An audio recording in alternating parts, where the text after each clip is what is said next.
Hi guys, welcome to my summer class. In this video, we are going to look at the Alekhine defense. I did one video on the Alapin defense, very beginners level video on the opening.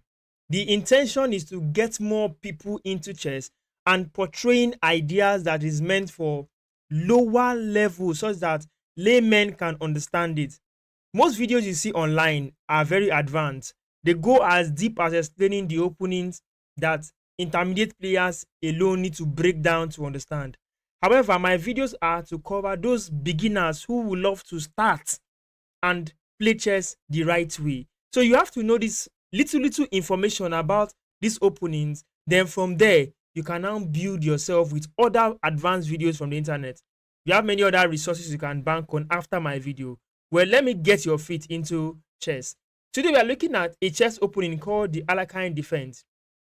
You see, the Alekhine defense was made popular by a man known as Alexander Alekhine. He was a world champion. He was a world chess champion. Then I think he played between 1921. So then he was alive from 1892 to 1946.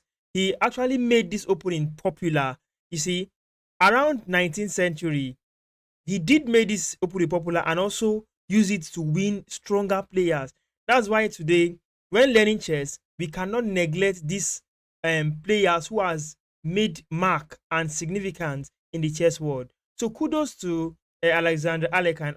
Actually, he's late. May his soul rest in peace. And we actually give tribute to him for the work he has done in the world of chess. Because without his works, we won't be here now studying this particular opening. It may be something else or somebody else's name or his city name or so, because the chess opening are named after the chess player that made it popular, and also sometimes chess openings are named after cities, countries, states, location of a place, and so on and so forth.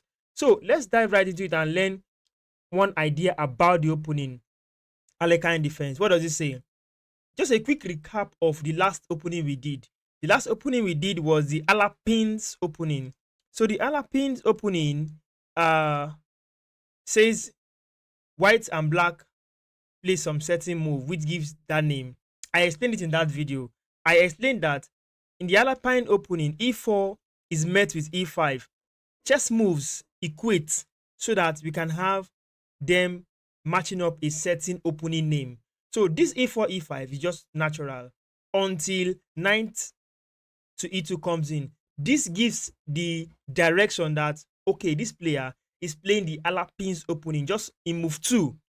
So any other thing you build on this, any other replies from black will just give names connected to the Alapin's opening. So we have Alapin's opening, cat's variation, Alapin's opening, dog variation. Is because this is the foundation. Then other moves now give birth to other variations. So let's come back to the Alakhine's opening. The Alakhine's opening, the Alekhine may be pronounced different way, but however, let me call it the way I can call it so you understand where I'm going to.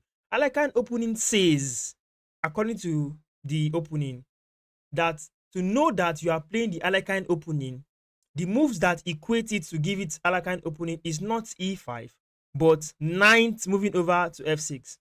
Immediately you see knight going to f6 by the black player, you should just know automatically that, oh, this is the Alakhine's opening.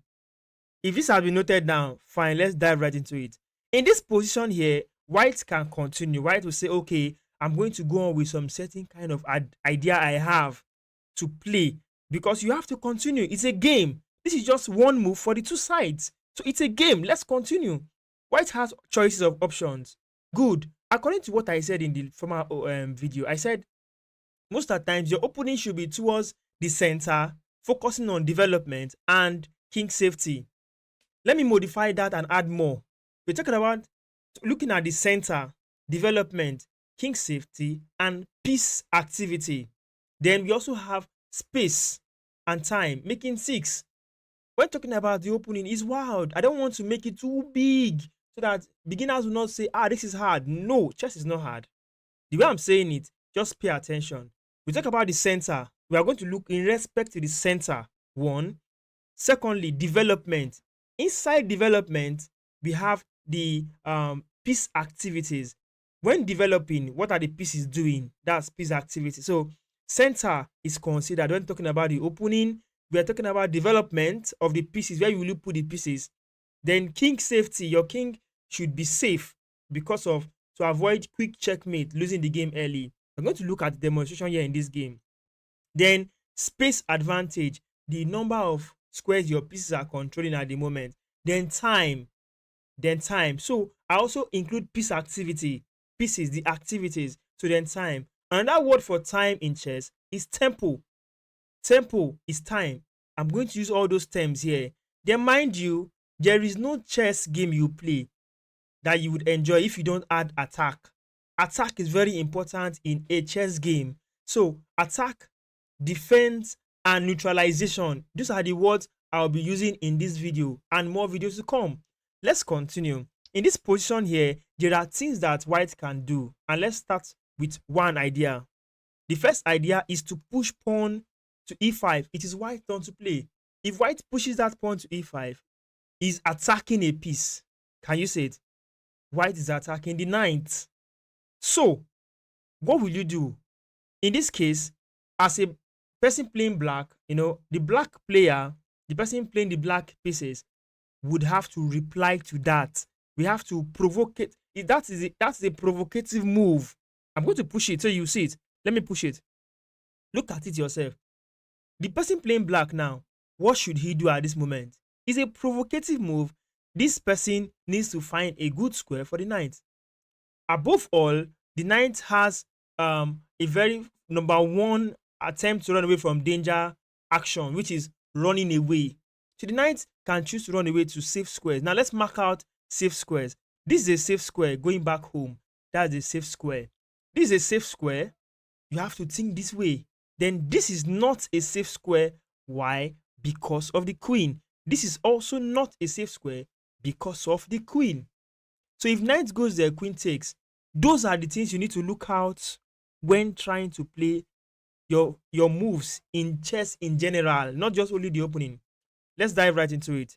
Let's say if black takes the knight to this square for safety, white can still provoke another action from black side by playing pawn to c4.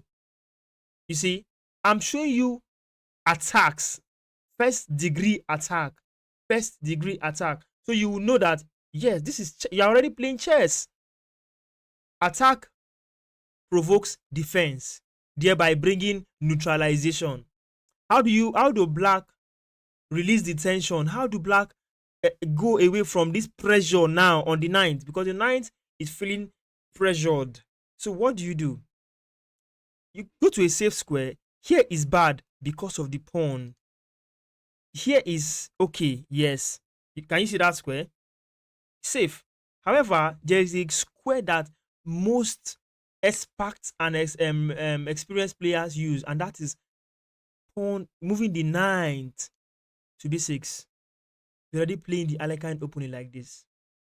So for beginners level, if you want to continue as white here, the more you push your pawn, they become weak.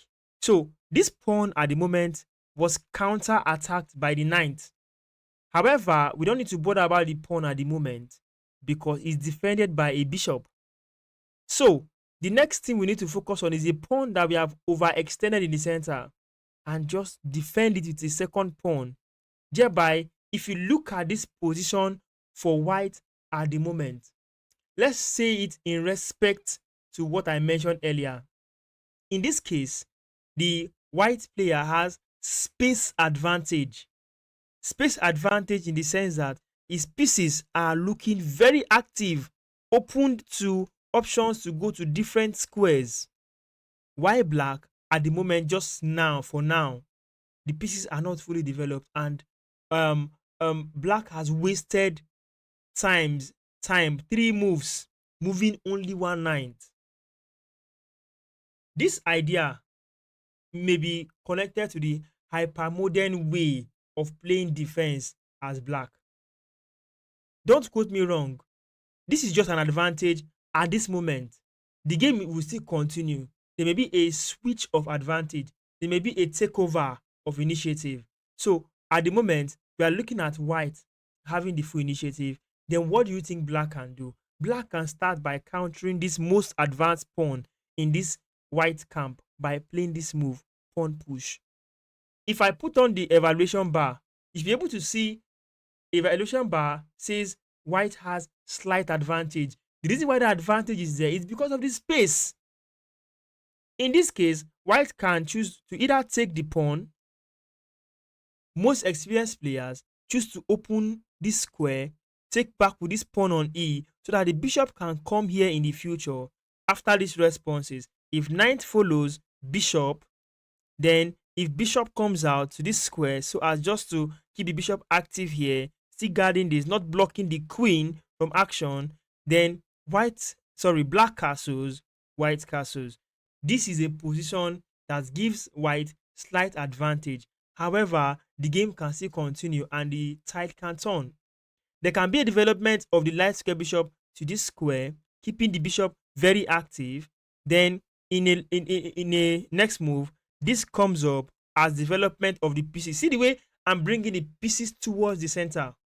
Now, if black goes on with this, trying to connect the rooks together, then a lot of things can happen. There are many activities that can continue here in the game. The game is still longer than the way we say it is. So in this position, notice how I did not put the bishop. Let me put it back. Notice how I did not put the bishop here, because there can be an attack on that bishop again with the pawn push. And if I had put the bishop there, just imagine the bishop will be attacking the pawn and the knight attacking the pawn twice. So you can still defend with this move. Either you play aggressive with pawn push to d5, or you defend. Now let's come back to this position. In this position right here, we just explore ideas connected to pawn push to e5, provoking the knight to move. However, there are other soft moves that you can use or you can work with when trying to create opening ideas for yourself. Let's talk about it. You see, instead of pushing this pawn forward, let's acknowledge that the knight moved all the way from here, g8, to f6 square to attack the pawn. So, in this regard, we can simply say that the pawn is under attack from the knight. Therefore, I can play a defensive move like knight to c3. This is also equal. You are still playing by the books. Your pieces are going towards the center. They are becoming active. Now, if we look at more responses from black side, we can have this continuation. Now, this continuation is centered towards preventing this particular pawn from coming up. Yes, so if pawn push right away now, then pawn takes pawn and everything looks equal. So let's look at some other lines after we have moved with e5. If knight to d5, then let's say d4. Look at this option d4. This option d4 goes for opening diagonals right away for the bishop, creating room for this bishop also to have mobility in the game. The knight is coming. This knight can be developed here to this square to avoid early trade. Then creates room for pawn push later. Not too aggressive, but just a simple move that is by the books. Black can go all in as quick as possible with d6 to challenge that pawn in the center. You see, these ideas I am pushing out to you, you can create your own ideas. However, as a beginner, as a floor starter in chess, you need to follow somebody's ideas or follow a proven method that can help you out. d6 is a book move. So we go on, attack the knight, knight goes to safety, pawn takes, pawn takes. This time around, you see, instead of opening here, you see why the first variation I said opening here pays, because of the bishop coming in and early castling, king safety.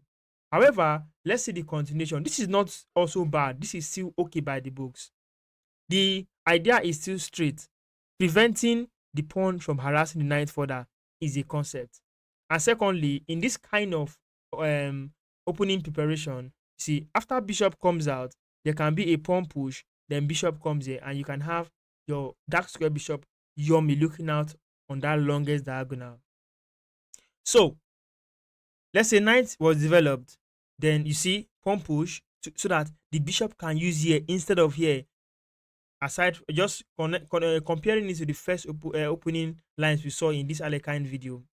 So bishop is coming here this time around. Pawn is already here. Bishop can use this beautiful yummy square.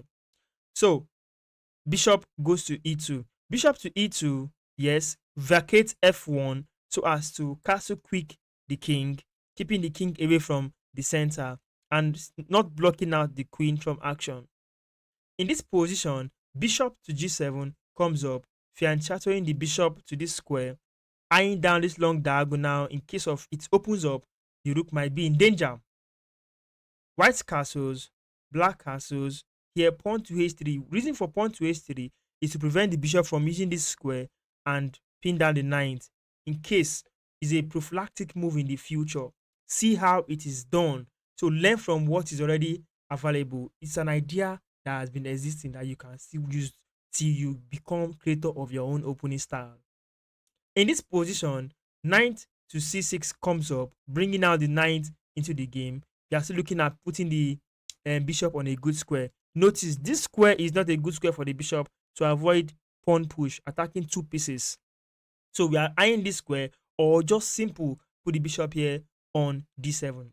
However, after knight has moved, white can develop a knight. See the equality in the bar. Look at the evaluation bar. Nobody's making any mistake at the moment.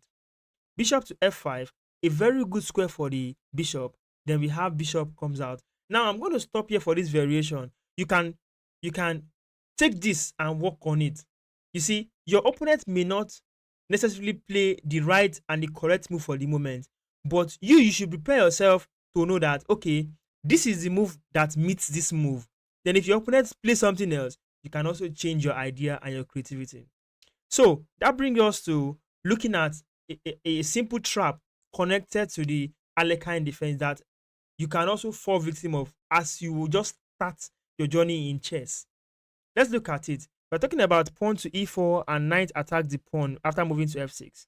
In this position, if this player chooses to go very simple with knight to c3, simple, you can just push this pawn. Although this pawn is just opening space for the bishop to come into the game and so on, well, it's a trap. So let me not spoil anything. Let's just look at the trap. After this move, bishop to c4 comes up. Now I'm going to tell you something that will go wrong in this particular trap, the mistake that happened here. Now black wants to be very creative with a certain idea. He now played knight takes e4. Knight takes e4 is just a creative idea. There's nothing wrong with this move. The concept is that white can take, then pawn push. If bishop takes back material. Yes. So in this position, after black took the pawn, white went all creative. First of all, sacrificed the bishop on f7 with check. Without attack, it is impossible to play romantic and beautiful chess. So this is what happened. King takes. You see, for the move that black played, taking the pawn here, the king now is unable to castle again. The king is now exposed. So this is where attacks can come in. Knight takes knight, pawn push, queen check, king goes to this square. This square is a blunder. Look at the evaluation bar. The evaluation bar says white is winning completely, and whereby knight g4 is the best move at the moment. The reason is this: if queen takes the knight, then queen check comes up. After bishop blocks, queen takes. This is a simple trap, and this is an explanation of what checkmate looks like in advanced level. So the king here is trapped, has nowhere to go. The king is in check, so nobody can block. The king cannot run away, and none of the black pieces can capture this. So at this point, I'm going to end this video here. I believe I have explained some values to you. It may look too elementary for some experienced players. Yes, go and find experienced players video and watch online. My channel is to bring in more beginners, more newbies into chess, and that's what I'm going to do, promoting chess to the fullest. Thank you guys for watching the video. See you in our next video on the chess opening. Thank you. Do not forget to share this video to somebody, share to friends, and we'll grow together.